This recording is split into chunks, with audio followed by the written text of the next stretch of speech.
Hello viewers, আসসালামু আলাইকুম। সবাই কেমন আছেন? এই রাস্তাটি হয়তো আপনারা সবাই চিনেন, আবার অনেকেই চিনেন না। যাই হোক, এটা হচ্ছে আমার এলাকা। আমি এই পথে যাওয়ার একটি কারণ হচ্ছে আমার আজকে সকালে জিম করার পরে আমি ভাবলাম যে ক্যাট ফুড নিয়ে আসি। আর এখানে ক্যাট ফুডের জন্য আপনার বারেক মোল্লার দিকে যাওয়া লাগে। আর এই যে হ্যাঁ, আশেপাশে আপনারা দেখতে পাচ্ছেন মণিপুরি স্কুল, তারপর সুপার ফিট জিম। আর এই যে দুটো কুকুর দেখতে পারলেন খুব তাড়াতাড়ি গেল। আমি ওদেরকে নিয়মিত খাবার দেই। আর এই কাজটি অনেকেই করেন, এটা বলার কিছু নেই। যাই হোক, আমার রিক্সা চড়ে কিন্তু ঘুরতে অনেক ভালো লাগে। দেখেন চারপাশের পরিবেশটা কত সুন্দর। আর আমাদের যেই গরম পড়েছে বাংলাদেশে, অন্যান্য দেশের তুলনায় আমাদের দেশে মনে একটু গরম বেশি না, অন্যান্য দেশে না আবার মামা গরম এই বেশি পারি। হতে পারে। দেখেন তুমি রিক্সাওয়ালা হচ্ছে মামা আমাকে ঘুইরা জিজ্ঞেস করছিল যে এই মামা রোডটা কোন দিক যাও। থেকে যাবেন।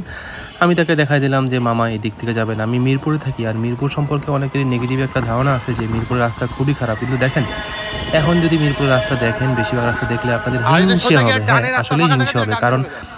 আমাদের মিরপুর এখন অনেক আচ্ছা সুন্দর লেভেল হয়ে যাও। গেছে, রাস্তাঘাট মেরামত করা হচ্ছে। দেখেন আমি যেই সুন্দর রাস্তাতে যাচ্ছি, এখানে কোনো ভাঙচুর কিছু নাই। আশেপাশে দেখেন ৬০ ফিটে আপনার অনেক এখানে টেম্পো রয়েছে, যেখান থেকে আমরা সচরাচর অনেকেই আপনার যাতায়াত করে থাকে।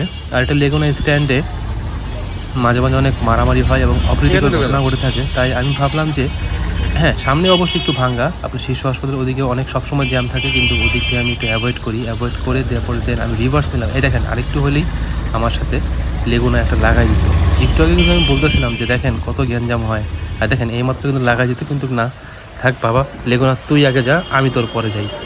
যাই হোক, লেগুনা আমার সামনে চলে গেল, কিন্তু আমার বাড়িতে যেতে হবেই সামনে। তো আমি ভালো রাস্তা দিয়ে সুন্দর সুন্দর করে আমি গিয়ে সামনে যে গলি এটা বাইরে এরপর যাও। পৌঁছাতে পারলেই হয়। আজকে জিম করে অনেক টায়ার্ড লাগছিল। সকালেও অমন একটা খাবার খাইনি, মাত্র একটা ডিম সিদ্ধ খেয়ে বেরিয়েছি, কারণ আমি একটু মোটা হয়ে গেছি। এই ওয়েট লস করতে গেলে একটু খাবার ডায়েট করতে হবে, কিন্তু জিম করার পর নিয়মিত যদি আমি প্রোটিন সাপ্লিমেন্ট না গ্রহণ করি, সেক্ষেত্রে আমার মাসেলের অনেক ব্রেক হবে। যাই হোক, এই রোডটি সবাই অবশ্য অনেকে চিনেন, শাহিনপুকুরে রোডে থেকে আমার বাসা একটু সামনে।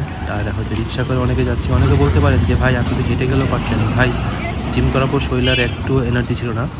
আবার জিম থেকে হেঁটে অনেক দূর যাওয়ার পরে কুকুরের হচ্ছে আপনার বিড়ালের খাবার নেওয়ার পরে আমি কয়েকটা কুকুরকে খাবার দিয়েছি। খাবার দেওয়ার পরে দেন হচ্ছে বাসায় যাচ্ছি, এই জন্য একটু অনেকটা ক্লান্তি লাগছে। আর দেখেন গার্মেন্টসে ছুটি হয়েছে, শত শত মানুষ কর্মব্যস্ততার মধ্য দিয়ে গার্মেন্টসে ছুটি হয়ে এখন বাসায় যাচ্ছে। তারা এখন বাসায় যাবে, বাসায় যেয়ে আবার অনেক বাইরে। রান্নাবাড়ি করবে, দেন হচ্ছে আরেক শিফটে যাবে। অনেকে অবশ্যই এখানে ওভারটাইম করে। এই দেখেন আপনারা দেখতে পাচ্ছেন ছেলে মেয়ে বয়স, ইয়াং জোয়ান সবাই এখানে রয়েছে। সব ধরনের কাজকে আমরা সম্মান করব, সম্মানের সহিত আমরা সব কাজ করব, কারণ পরিশ্রম করে যে কোনো কাজ করলেই সেটা হালাল হবে। আর দেখেন, ধনী গরিব সবাই মিলে আমরা কাজ করি। আর এই হচ্ছে আমাদের মসজিদ। আমাদের এখানে হচ্ছে মানে নিয়মিত নামাজ পড়ে থাকি আমি। যাই হোক, আমি বাসায় চলে এসেছি। সবাই ভালো থাকবেন। আর যদি ভিডিওটি ভালো লাগে সবাই একটু লাইক কমেন্ট শেয়ার করবেন, আমার পাশে থাকবেন। ধন্যবাদ সবাইকে। আসসালামু আলাইকুম, আল্লাহ হাফেজ।